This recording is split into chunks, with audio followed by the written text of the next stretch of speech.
Time for Sue Richardson's presentation. Sue, are you happy to take it away? Joining us from the University of Surrey, although you're in Seaford, I think, on the south coast of England. That's right, I am. Hello, thank you. Can everyone hear me and see me okay? Is that all right? Good, thanks. Yeah, thank you very much. I'm really sad not to be in New Jersey in a room with you all today. My family are even more sad because they would be holidaying in New York right now. My husband keeps saying that PhD stands for probably heading for divorce, and so being in New York was going to be one of the few perks of supporting me through this process. Anyway, so I've developed Musostudy, which is a pedagogical model to improve student success in popular music education, or PME, and this is the school of rock type of vocational type that Brian described yesterday. And it's part of my doctoral research at the University of Surrey.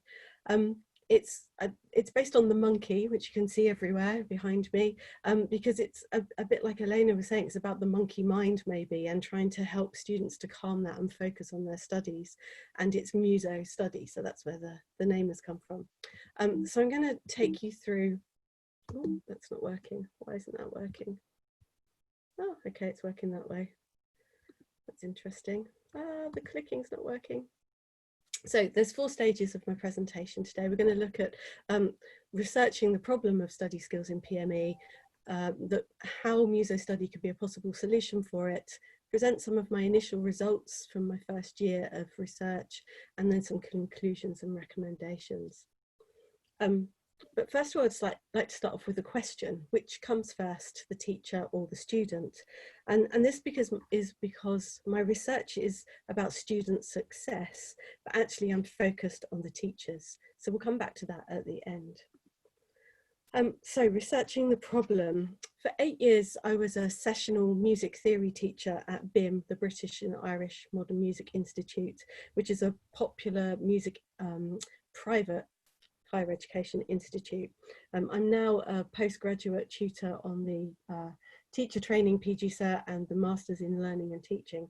But at the time I was a sessional tutor and teaching music theory and getting really frustrated with my students because they just didn't seem to know how to study. They wouldn't bring a pencil to class, they didn't do homework, they couldn't organise themselves, they got very stressed around assessment times.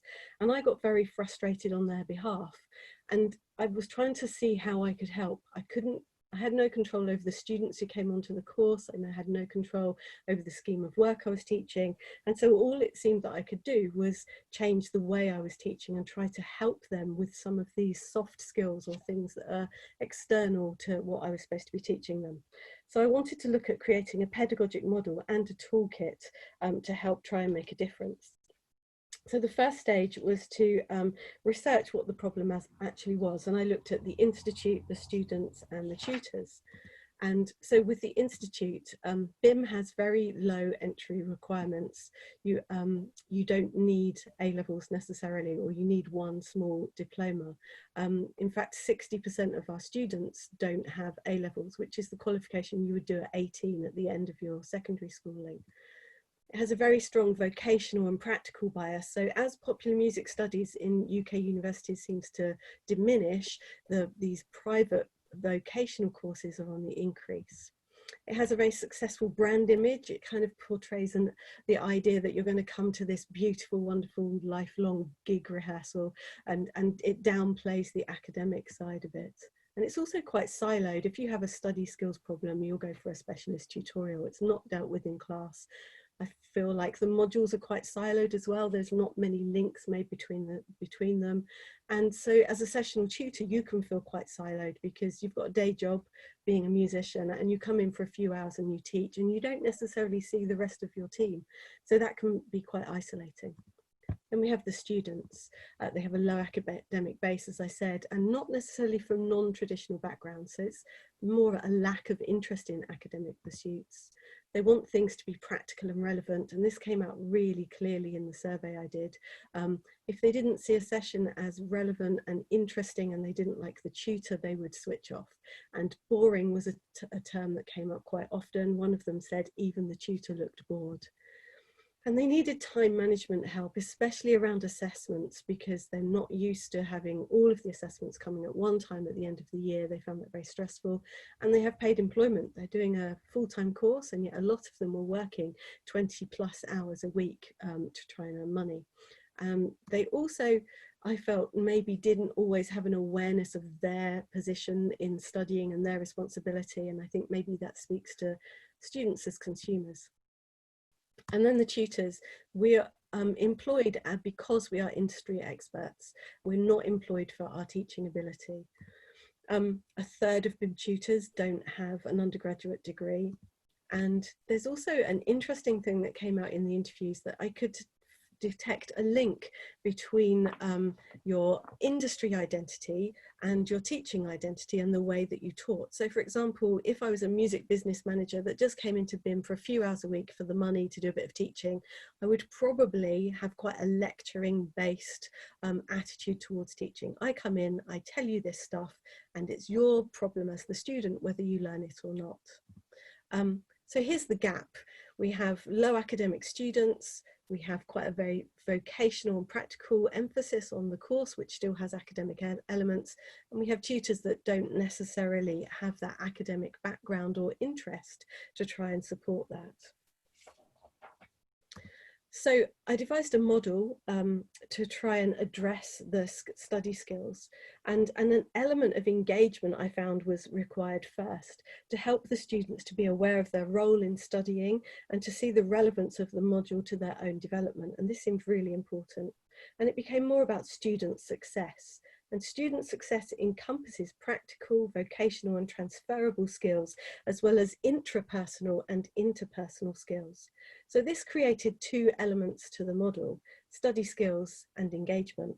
However, I decided to divide study skills up further, and I put just the academic study skills into one model, of mini model, if you like, putting all those critical skills of thinking, reading, writing and reflecting in together. And that meant that the other skills went into an element I called module mastery. So giving students the skills that they need to be able to master that module, whether it's the vocational skills, how to address the assessment tasks, and just managing their time as well. And then the most important element, which I was quite surprised at because this was about study skills originally, became engagement. And that's where the intrapersonal skills of self-awareness, learning to learn, motivation and mindset, like Virginia was talking about yesterday, and also the interpersonal skills of group work and feedback became very important. And this provides a base building student commitment to study, so that they can bridge the gap that they have to transition through to be ready for undergraduate study. If we don't engage the students first, we can't teach them the study skills. So engaging the students with the rest of their cohort, with their tutor, with the subject, and also with themselves as learners became really important. And so I developed this into a book as well. So I created a toolkit, as you can see here behind me. And in the book, I brought the model to life. I described the theories behind it. I also described how to use those theories to develop your own activities to embed these skills and attributes into your lessons. And I also created a repository of over 100 teaching and learning activities, or TLAs, which embed the ideas of the model into activities which are specifically tailored to PME classes. The book takes an active learning approach, and this focus I see as vital. I noticed that many tutors talked about studying, but they didn't get tutors to do, students, sorry, to do the studies that they needed in the classrooms. So it seems that we have visible teaching, but we don't have visible learning. And some tutors didn't even see their students' written work until they marked their final assessment because of the way the sessions were set up. So to improve, say, for instance, academic writing, we need to get the students writing in class, and then we need to embed some time management so that the students can have the time to then take that work home and carry it on at home, which would be a really good thing. So to discover the effectiveness of Musostudy, I'm now getting tutors to use it over 2 years, doing 2 yearly cycles to find out what's going on. And so I created a research framework to do this quite formally, with data generated by reflective journaling and student and tutor surveys and interviews. I also created a website as a repository for everything, and I've put a link to that in the chat, which has got a link to the PDF of the book, which is free to use if anyone's interested. I also created social media platforms and a hashtag to encourage tutors and students to start having a conversation about Musostudy and about their studying. So just to address Eudaimonia and Musostudy, for me, engagement is where Musostudy links to Eudaimonia, and I'm taking quite a pragmatic and practical approach to Eudaimonia here.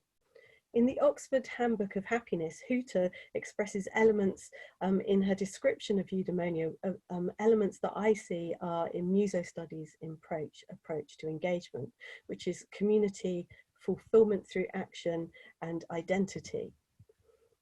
Hooter's work with Ryan and DC, basing eudaimonia in self-determination theory, also resonates, and this is something, self-determination theory is something that I've included in the model.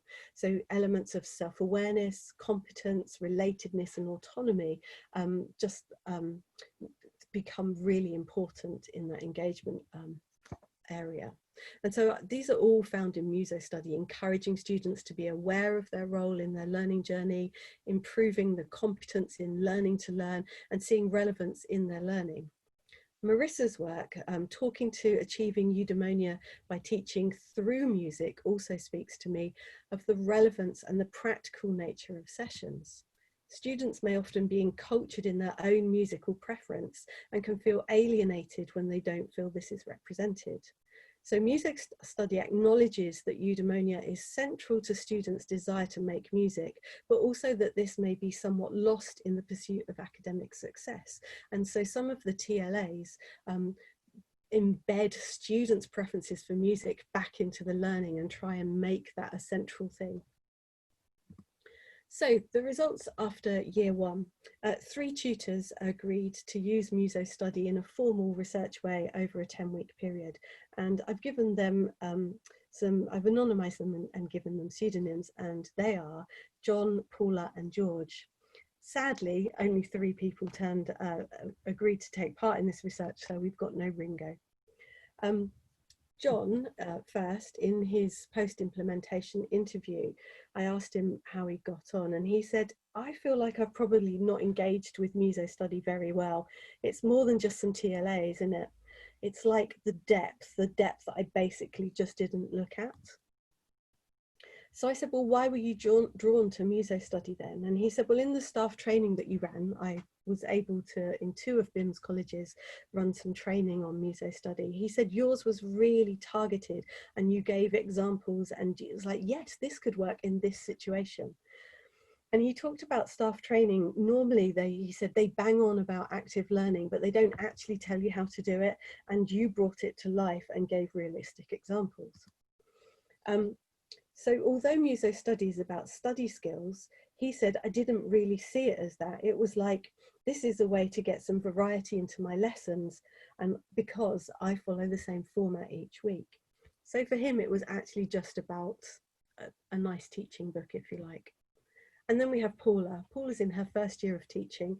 And so for her, she was looking for practical tips and tricks to make her teaching more interesting and to help her improve her teaching. And she said, I find it really easy just to teach lecture style and just talk, but I knew that I wanted to try and get engagement from them and get them doing stuff as much as possible. So the idea of here's like a bank load of activities was great. She also went on to say, I wanted to help with extra bits like essay writing because I know they're not getting that anywhere else. So she was very much focused on her teaching, but she was starting to be aware that actually maybe the students do have some study issues and she could bring some of that in. But actually mostly what she was doing was stripping the TLAs of the study skills and just using them as good TLAs. And then we have George, and George is kind of like my poster boy for Musostudy. right back at the beginning of my research, I interviewed him and I talked through my ideas, and he was really taken with it. And straight away afterwards, he went away and he started creating his own TLAs to embed some of these ideas.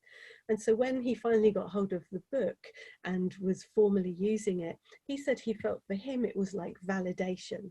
He said the Musostudy book gave him extra background info, and he said you can tell the students why they're doing a task then. And I asked him why he bothered with Musostudy. I said, it's not in your remit as a music theory tutor to do this stuff. Why are you doing it? And he said, you never settle on what's comfortable. You're always discovering new things. I want them to succeed in themselves, basically, in discovering all of what's good about music. So he was very much taking a holistic approach and really saw the value in the students' learning to embedding study skills. However, none of the three tutors saw or considered their students' well-being, which I found very interesting and also a little bit distressing, as I'd already said that I would come here to talk about student well-being. John said, I was more interested in engagement because if they come every week, they'll get a good mark.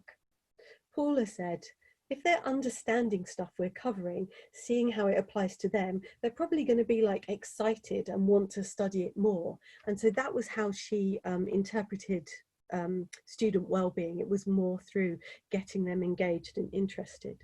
And then George said, we do have a role in student well-being, but I'm not sure how much of it. So even George, who's a very holistic teacher, wasn't sure of the full extent, and I don't think was taking a completely philosophical view of student well-being. It's still much more focused in student learning. The interesting thing I found was that these three tutors really demonstrated what I was talking earlier about, the difference between your industry identity and the way that you teach. And it kind of linked to, it links to Biggs and Tang's idea of the three levels of teachers. And John displayed level 1 teacher qualities. He said, I'm fairly confident that if the students do what I tell them, they will turn out to be excellent electric guitarists.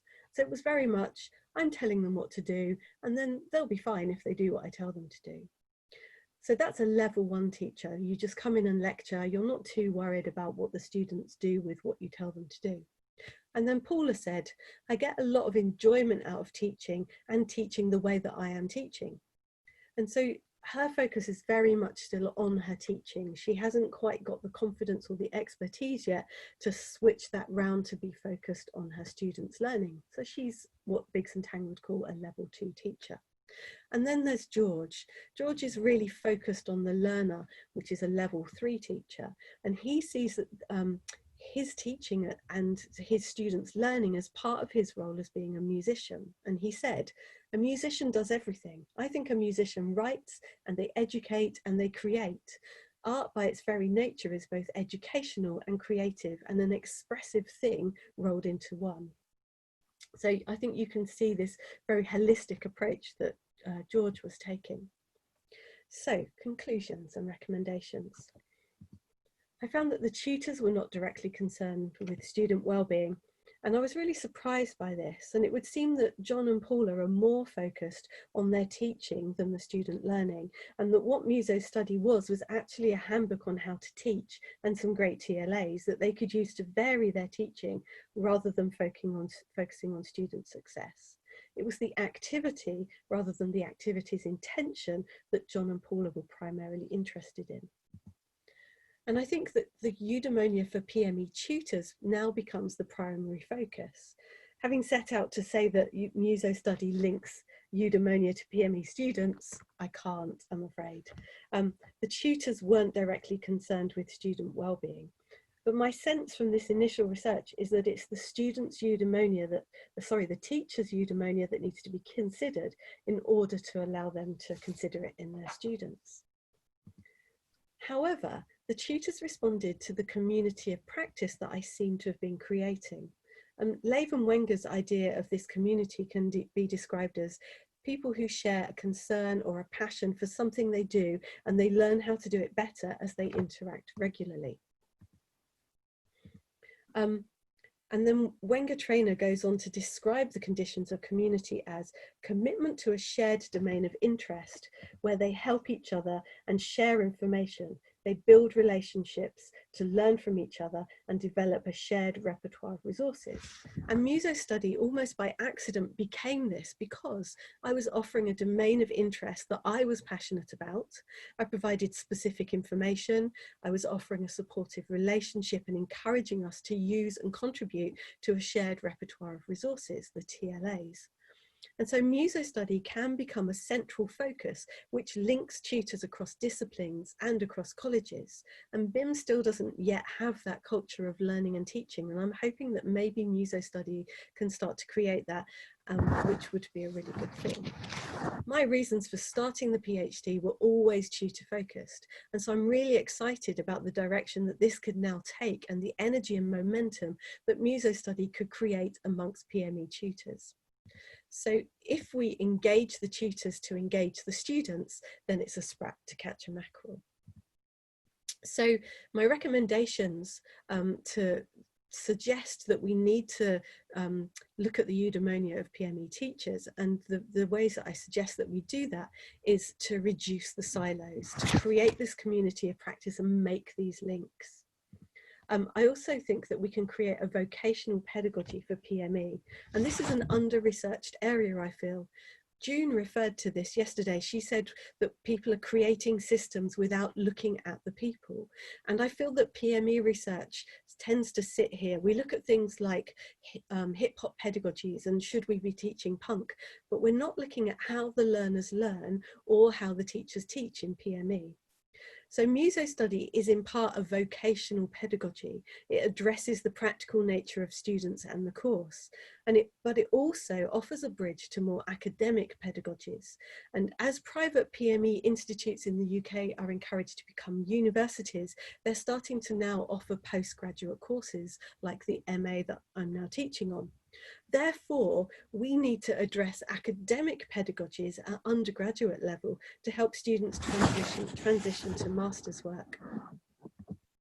Is Musostudy transferable? This is something that I would like to look at further.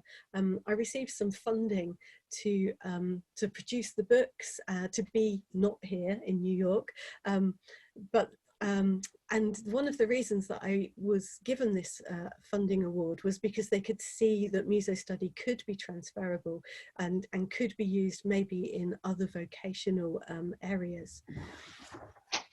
So at the start, I asked you the question, which comes first, the teacher or the student? And I think clearly with Musostudy, the answer is definitely we have to start with the teacher. However, if I change the question and I said which comes first, the learning or the teaching, then it would definitely have to be the learning. We teach teachers to teach, but we don't teach them to learn. And as tutors develop a teaching identity and become part of a community, then they are learning, and that's something that we need to foster. And Musostudy offers this community and a central focus for their learning. An effective community of practice for teachers will lead to an effective community of practice for students, and therefore positively impact on both student success and student well-being. So happy teacher, happy student.